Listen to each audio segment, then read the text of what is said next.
I started feeling it in my chest first. That tight sensation when something is wrong, but you cannot quite name it yet. 3 years I had been answering calls at this place, listening to frustrated people yell about their broken appliances, while I clicked through the same tired responses.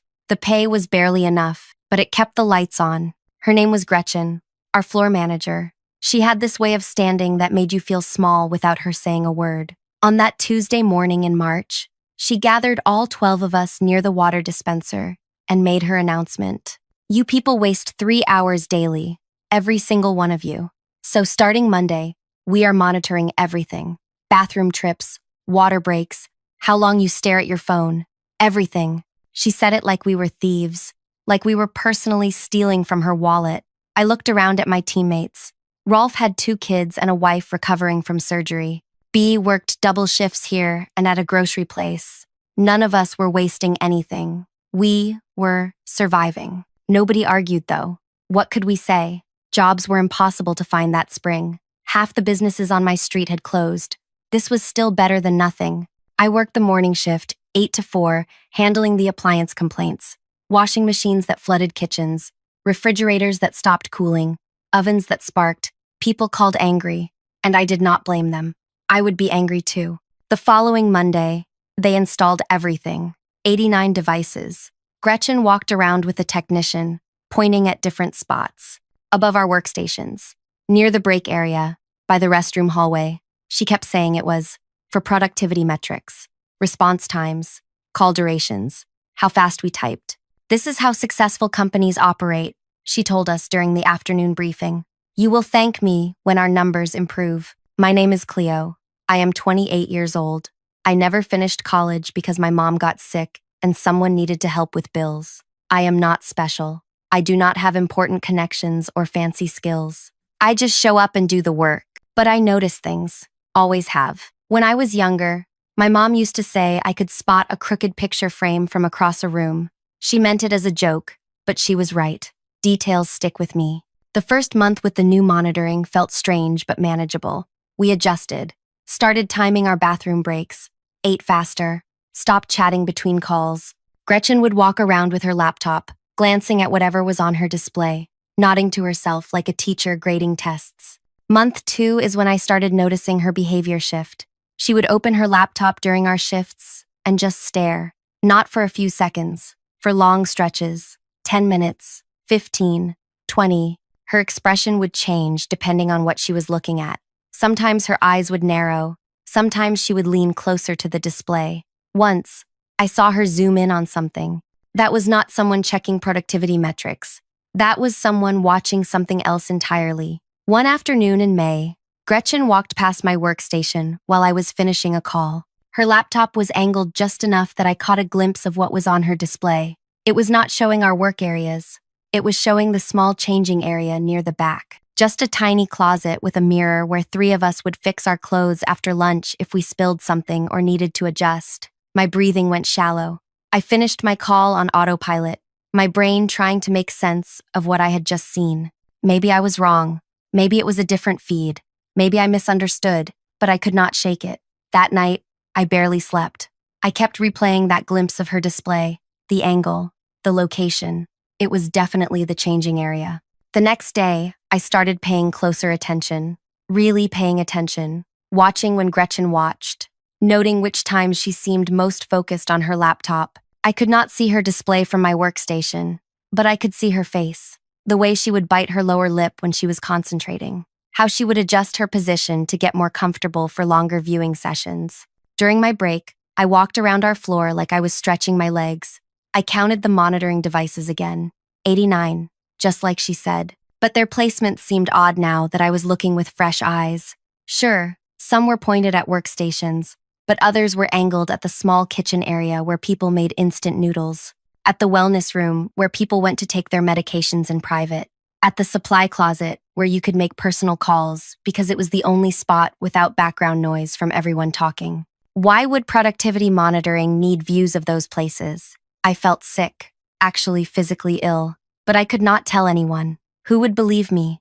Gretchen was the manager. She had been with the company for 9 years. I was just a customer service representative who never finished college. If I accused her of something this serious without proof, I would be the one who got fired. So I stayed quiet. I watched her watch us. I started keeping notes at home on my personal device. Not at work, never at work. I would come home and write down what I had observed, the times she seemed most focused, which direction her laptop was angled, how long she stayed on certain feeds. June came, then July. The heat made our floor unbearable because the cooling barely worked. We were all exhausted. Rolf's wife had another surgery. Bee's second job cut her hours. A new guy named Terrence joined our team and quit after 9 days. Too stressful, he said. But I think he felt something was wrong with how Gretchen watched us. Most people could not name it. They just felt uncomfortable. I kept taking notes. The pattern was becoming clearer. Gretchen checked certain feeds more than others. The changing area, the wellness room, the small kitchen, when someone was alone. She barely looked at our actual workstations anymore. This was not about productivity. This had never been about productivity. 4 months in, I had enough observations to know I was not imagining things. But observations were not proof. I needed something concrete, something undeniable. The opportunity came in early August. I was working late on a Thursday because we were short-staffed. Gretchen had left for a meeting on the 3rd floor. She forgot to lock her laptop, just left it sitting there on the counter near the filing cabinets, display still active. I knew I had maybe 5 minutes before she came back. My hands were shaking so hard I could barely move. This was it. This was my chance. But if I got caught, I was finished. Not just fired, possibly prosecuted for accessing her device without permission. I looked around. Everyone else had gone home. Just me, on the floor. I could hear my heartbeat in my ears. The building felt too quiet. I walked over to her laptop. The display showed exactly what I suspected. Multiple feeds. And she had been watching the wellness room. The timestamp showed she had been on that feed for 18 minutes. 18 minutes of watching someone in a private medical moment. I grabbed my phone and started capturing what I needed. Not photos. Something else. Something that would show her login credentials, the timestamps, the feeds she accessed most. My hands would not stop shaking. I kept glancing at the doorway, expecting her to appear any second. 3 minutes passed. 4. I got what I needed and moved back to my workstation just as I heard her footsteps in the hallway. She walked in, grabbed her laptop, and left without looking at me. I sat there trying to breathe normally, trying to look like nothing had happened, but everything had happened. I finally had what I needed. Before I continue further, thank you for listening to this. I know this sounds wild. I know it sounds like something that could not happen in real life, but it did happen. It happened to me and 11 other people who just wanted to work and pay our bills. If you are listening from somewhere right now, I want you to know this story is for everyone who has ever felt watched, ever felt violated, ever felt powerless. Drop a comment and tell me where you are listening from. It helps me know I am not alone in this, that we are not alone in this. Now back to the story. The next 3 weeks were the hardest of my life. I had the proof, but what was I supposed to do with it? Going to human resources felt pointless. They would tell Gretchen. She would delete everything and I would be fired for making false accusations. Going to the authorities felt equally impossible. What law had she broken? I did not know. I was not a lawyer. So I waited, and I planned, and I kept watching her watch us, knowing what she was really doing, feeling more disgusted every single day. Then September arrived. With it came the annual board presentation.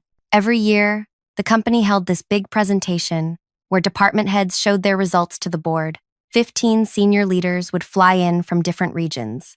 It was treated like this huge deal. People prepared for weeks. Gretchen had been talking about it since July, how she was going to showcase her monitoring initiative, how the numbers proved her system worked, how she was going to demonstrate the return on investment. She practiced her presentation during our lunch breaks, made us sit there and watch her slides while we tried to eat, graphs showing decreased break times, charts showing increased call completion rates, data showing we were spending less time away from our workstations. This is going to change how the entire company operates, she told us. One afternoon, other departments will adopt this. I might even get promoted to regional oversight. She was proud, actually proud of what she had built. That made it worse somehow. The presentation was scheduled for September 14th, a Wednesday. They booked the large gathering space on the ground floor. the one with the tall windows and the projector system that cost more than I made in a year. I requested that day off 2 weeks in advance, told them I had a dental appointment. They approved it.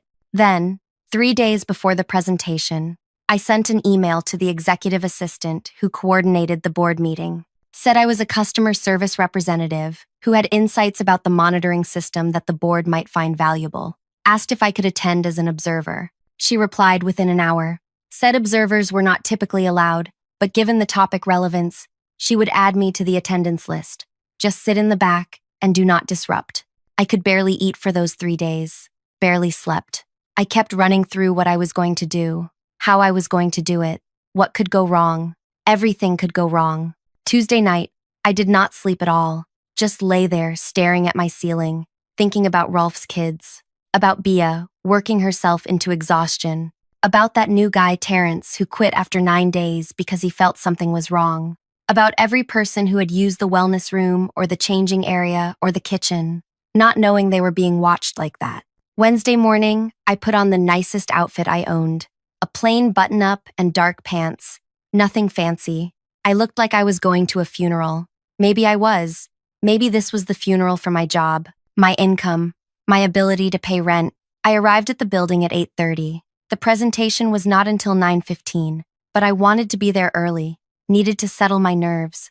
The gathering space was already filling up. 15 board members in their expensive clothes, department heads from different regions, some assistants, the executive team, and Gretchen.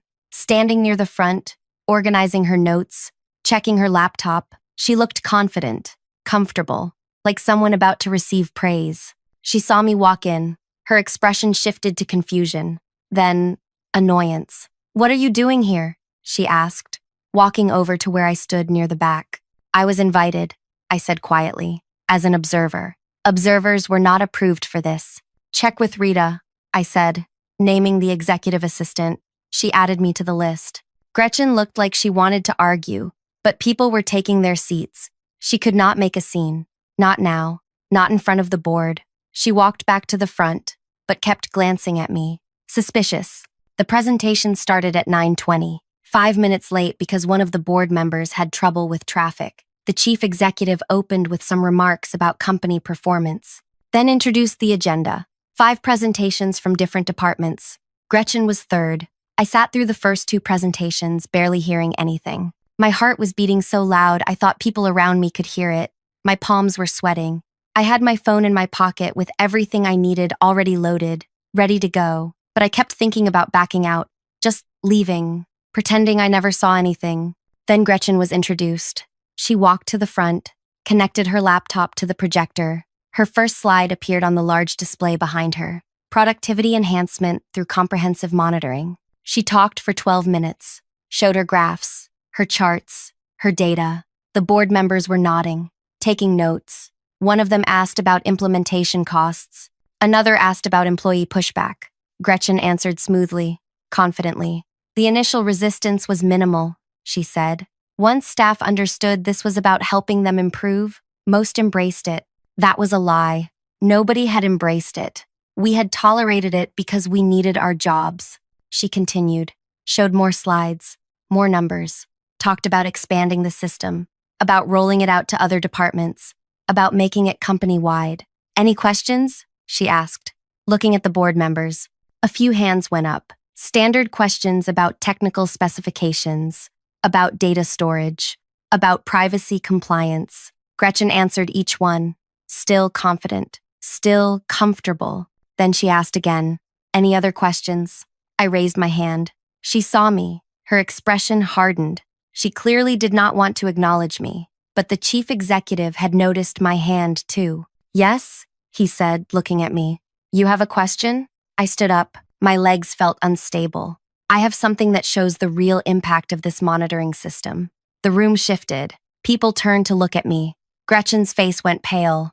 "I am sorry," she said quickly, "but this is a board presentation. Observers are not permitted to." "Let her speak," the chief executive interrupted. He looked curious now. "You said you have something to show us?" I nodded, pulled out my phone, walked toward the front. Each step felt like moving through water. Gretchen was staring at me with an expression I had never seen before, fear mixed with rage. "This will just take 12 seconds," I said. I connected my phone to the projector system, the same system Gretchen had just used for her presentation. My hands were shaking so badly I almost dropped the connector twice. But I got it. The large display behind me switched from Gretchen's slides to what I had captured. 12 seconds of her laptop activity. The timestamp in the corner showing the date and time. Her login credentials visible at the top. And the feed she was watching. The wellness room. Someone clearly in a private medical moment. The zoom function showing she had enlarged the view. The duration counter showing she had been watching for 18 minutes. 12 seconds.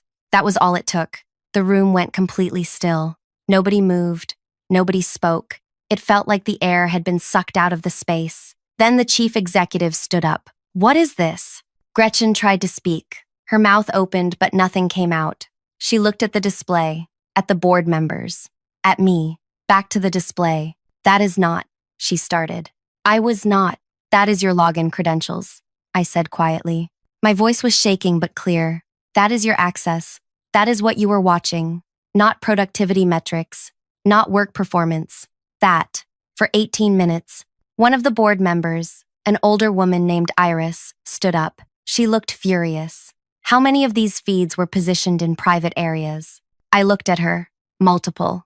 The changing area. The wellness room. The small kitchen. The supply closet. Places where people went because they thought they had privacy. Another board member stood. Then another. They were all looking at Gretchen now. She had backed up against the wall like she was trying to disappear into it. "This is a misunderstanding," she said. Her voice had gone high and thin. "Those feeds were part of the comprehensive monitoring. I was just checking." "For 18 minutes? Iris interrupted. "You were checking for 18 minutes? Gretchen had no answer. What answer could there be? The chief executive looked at someone near the door. "Get legal. Now. And security." The next hour happened in fragments. Security arrived. Gretchen was escorted out, not gently. The board went into a closed session. I was asked to wait outside. Someone brought me water. I could not drink it.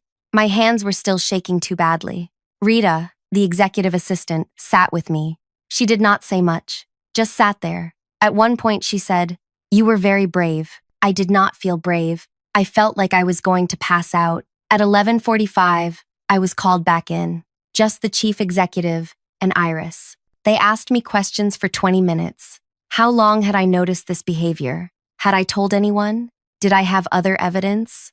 Had Gretchen ever said anything inappropriate? I answered everything honestly, showed them the notes I had kept at home, the observations, the patterns. When I finished, Iris looked at the chief executive. "We need to contact everyone on that floor. Inform them immediately. Legal exposure is substantial." He nodded, then looked at me. "Gretchen has been terminated, effective immediately. We are launching a full investigation. Every device will be removed by end of business today." I just nodded, could not form words. "You should know," Iris added, "that 3 of your colleagues have already contacted legal counsel. This is going to be complicated." They dismissed me at 12:30. I walked out of that building into the September afternoon and just stood there on the sidewalk. People walked past me. Traffic moved. The world continued like nothing had happened, but everything had happened. I went home, sat on my couch, stared at nothing. At 3 o'clock, my phone rang. It was Bea from work. "Cleo," she said. Her voice was crying. "They just told us. They told us everything. About Gretchen. About what she was doing. About you." "I am sorry," I said. Did not know why I was apologizing. "Sorry? Cleo, you stopped her. You actually stopped her. We talked for an hour. Then Rolf called. Then others. Everyone from our floor. Some crying. Some angry. Some just silent on the other end of the line. Processing. By evening, I learned that Gretchen had not just been terminated. An investigation had been launched. Legal authorities were involved. The company had hired an outside firm to examine everything. Every feed, every timestamp, every access log. Within 48 hours, every single monitoring device was gone. All 89 of them. Removed like they had never existed. The company sent out a formal apology to our entire department, offered counseling services, revised their monitoring policies company-wide. Three of my colleagues filed lawsuits. I understood why. What Gretchen had done was not just wrong.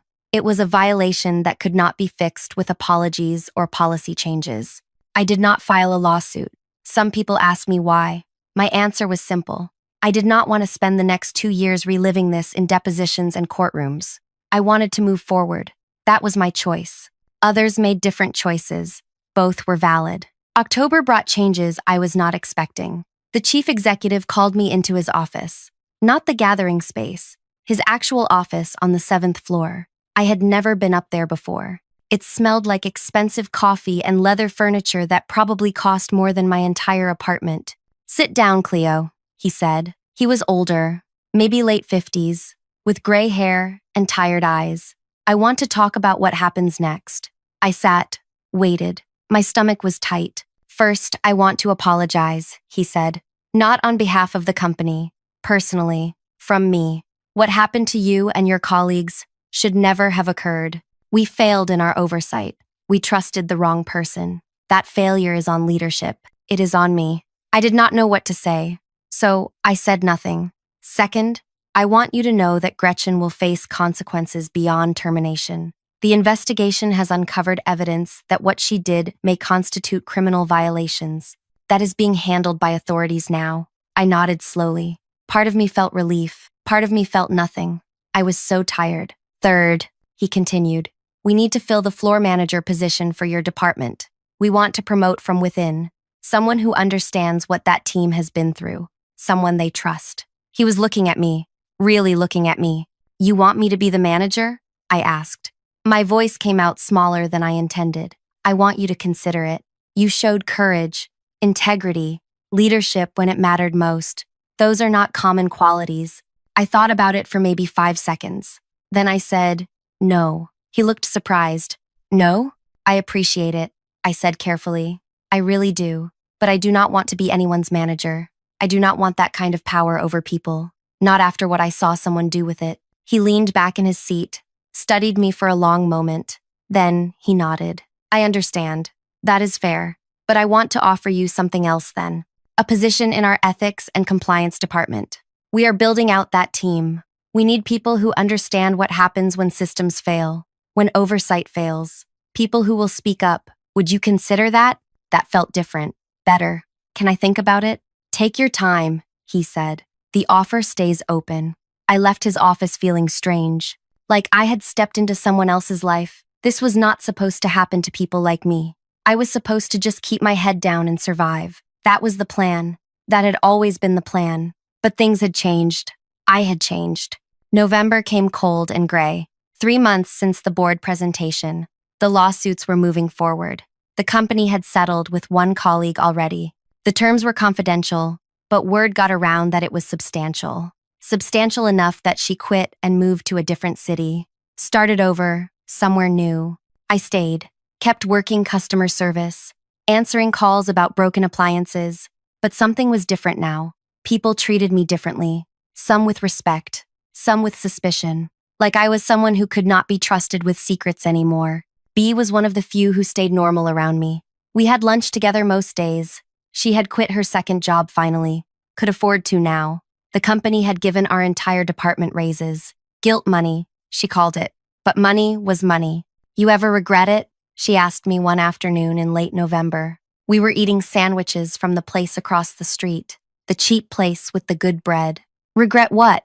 I asked. "Speaking up, doing what you did. Your life would be simpler if you had just stayed quiet." I thought about that. Really thought about it. "No," I said finally. "I do not regret it.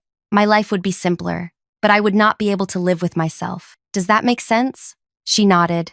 "Yeah, it does." December arrived. The holidays were coming. The building was decorated with lights and fake snow that was supposed to look cheerful, but mostly just looked sad.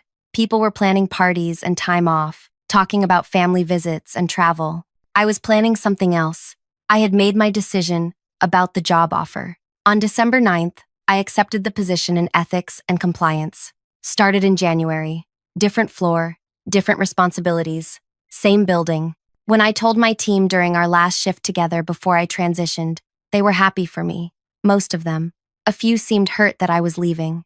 Rolf looked like he might cry. You are going to do good things there, he said. Make sure what happened to us never happens to anyone else. I am going to try, I said. My last day in customer service was December 20th. People brought in snacks. Someone made a small cake. It was nice. Awkward, but nice. B pulled me aside near the end of the shift. You know what you did was insane, right? She said. Like genuinely insane. You risked everything. I know, I said. But I am glad you did it. We all are. Even the people who act weird around you now. They are glad. They just do not know how to say it. We hugged. She smelled like vanilla lotion and instant coffee. Smelled like the last 3 years of my life. January brought the new position. New desk on the 4th floor. New responsibilities. I was part of a team that reviewed company policies, investigated complaints, made recommendations to leadership about ethical practices. It was strange work, harder than I expected, not physically, mentally, emotionally. I sat in meetings where people talked about risk management and liability exposure and legal frameworks. Sometimes I wanted to scream that they were talking about human beings, people with lives, people who trusted their employers not to violate them. But I did not scream. I learned the language, learned how to translate my anger and my experience into terms that made executives listen, learned that changing systems required patience and strategy and persistence. February brought news that Gretchen had been charged, multiple criminal counts related to privacy violations. The trial was scheduled for August. I would probably have to testify. My lawyer said to prepare for that. I was preparing. March brought spring, warmer days, longer light. The building felt different somehow. Or maybe I felt different. I was sleeping better, eating better, had started going to counseling. The company paid for it. Least they could do, my counselor said. One afternoon in late March, I was working at my desk when I got an email from someone I did not recognize. The subject line said, "Thank you from someone at the Western branch." I opened it. "Hi, Cleo. My name is Jada. I work in customer service at the Western Regional Office. I heard about what you did, about what happened with your manager. I just wanted you to know that it mattered. Our management was planning to implement a similar monitoring system here. After what happened at your location, they canceled it. You probably saved a lot of people from going through what you went through. I know you do not know me, but thank you. Really, thank you." I read that email 3 times, then saved it in a folder I created called Reasons. April brought more emails, more messages from people across the company, people I had never met, thanking me, telling me their own stories about times they stayed quiet, times they wished they had spoken up, times they were glad someone else had. I answered every single one. It took hours, but it felt important. May brought the 1-year mark since I first noticed what Gretchen was really doing with those feeds. 1 year since my stomach first turned when I glimpsed her display. 1 year since I started taking notes at home. I did not celebrate, did not mark it in any special way, just noted it, acknowledged it, moved forward. June brought a company-wide policy change. New guidelines about workplace monitoring, new oversight requirements, new protections for employees. I had worked on those policies. My fingerprints were all over them. Not just mine, the whole ethics team, but I had contributed. That meant something. July brought preparation for the trial, meeting with prosecutors, reviewing evidence, going over testimony. It was exhausting, but necessary. August brought the trial itself. 5 days of sitting in a courtroom, listening to technical testimony about feeds and access logs and timestamps. Listening to my colleagues describe how they felt when they learned they had been watched, how violated, how angry, how betrayed. I testified on day 3, answered questions for 2 hours. The defense attorney tried to make me seem vindictive, like I had a personal grudge against Gretchen, like I wanted attention. But the evidence was clear. The timestamps were clear. What she had done was undeniable. The jury deliberated for 6 hours, found her guilty on multiple counts. Sentencing was scheduled for October. I did not feel victorious when the verdict was read. I felt tired, just deeply, completely tired. September brought distance. Time to breathe, time to process. I took a week off work, went to visit my mom. She was doing better, had been in remission for 2 years now. We sat on her back porch and drank tea and did not talk about work or trials or any of it, just sat together. "You did good," she said one evening. "I am proud of you." That was enough. October brought the sentencing. Gretchen got 18 months, plus fines, plus probation after release. It was not enough for some people. It was too much for others. For me, it was what it was. Justice is complicated, imperfect, but it was something. Now it is December again. A full year and 3 months since the board presentation. Since I stood up in that gathering space and showed 12 seconds that changed everything. People still ask me if it was worth it, if I would do it again. My answer is always the same. Yes, because staying silent would have destroyed something in me, some part of myself I could not get back. I still work in ethics and compliance, still answer emails from employees with concerns, still sit in meetings, and push for better policies. It is not glamorous work. Nobody writes news stories about policy revisions or oversight committees, but it matters. The people from my old team are doing okay, most of them. Rolf's wife is healthy now. B bought a small house. Others moved on to different jobs, different lives. We still message sometimes, check in. Life is not perfect now. I still have hard days. Still wake up sometimes thinking about those 4 months I watched Gretchen watch us. Still get angry about what she did, what she stole from people who just wanted to work and pay their bills and be left alone. But I sleep better now.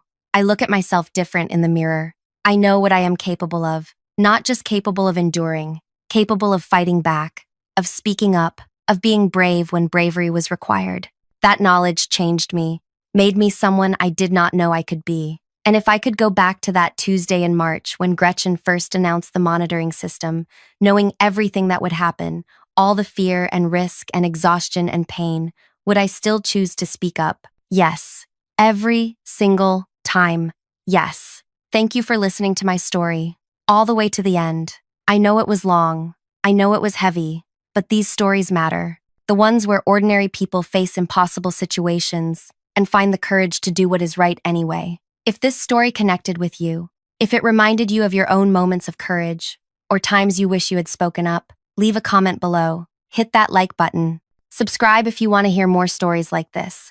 Real stories. True stories about people who refuse to stay silent, because that is how we change things. One voice at a time. One person willing to stand up. One 12-second clip that exposes the truth. Thank you for being here. Thank you for listening. And remember, you are braver than you think you are.